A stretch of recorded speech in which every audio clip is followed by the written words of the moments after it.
زمونږ مسلمانان دې حد ته ورسېده چې بله ورځ په کسور کې لاهور راوینډ چې کوم روډ دی په هغې باندې په 10 روپۍ باندې په 10 روپۍ په هغې باندې دوه نوجوانان ښکلي ګلونه دا لاړل د دنیا نه صرف په 10 روپۍ باندې ښه نو دا زمونږ مسلمانان دې حد ته رسېدلي دي سوچ کوئ نو هغه واقعه څه وه کور ته روان و چېرته د کار نه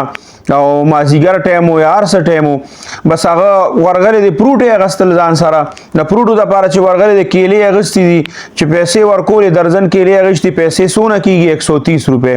چې کله یې جیب ته لاس کړي دي ویې کتل نو ورسره صرف 100 روپۍ وې نور ورسره 5000 وي هغه ته یې ویره 5000 مات به رسره وي نه ما سره خو مات نشته وایي ښځه بیا داسې کار وکړه چې یا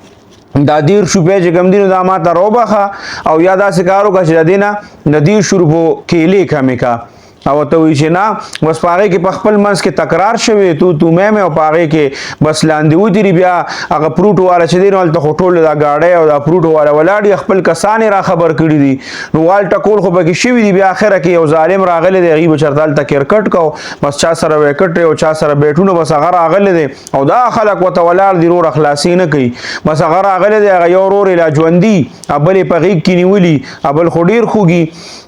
بس هغه یو کس راغلی دی هغه هم په دې سر باندې په هغه بیټ باندې والی دی بس د هغه کیسې هم هلته کې ختمه کړې ده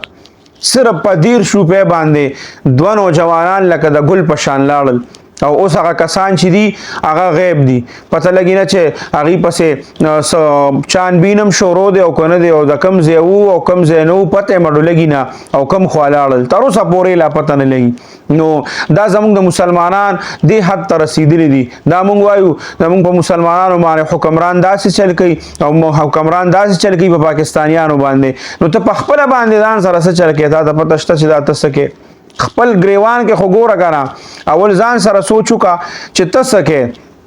د الله بنده ته په څه کې مبتلا یې په 10 روپو باندې اوس خبره دې ځای ته ورسېده چې تا دوه د ګل په شان کسان پکې لاړل او تاسو په هغې باندې لاندې ورته یو جګړه مو کړه او پکې دوه کسان مړه شو هغه پلار چې کوم دی سبې لویې لویې چغې وایي په هغه جنازه کې کله یو راځي ځان ته یې رانږدې کوي کله هغه به مو وایي چې زما دا بچي په څه لاړه لکه 10 روپۍ څه شی دی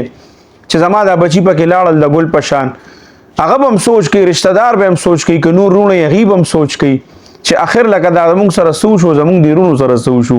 نو سوچ پکار دی د غصې په ټایم کې هغه ټایم سوچ پکار چې یاره زه دا کوم د دې به نتیجه څه راوځي دا کار زه کومه د دې به ماته نقصان راوځي که پیدا به راوځي 10 روپۍ یې په تندر ولګي ورپسې د هغه 100 روپۍ ورپسې هغه کیلې مرسه چې لاړه پاتې شو په دې کې به څومره نقصان د مال شوي نور به څومره کېږي او د ټولو نه غټ نقصان پکې د جان وشو چې ښکلې دوه نوجوانان پکې لاړل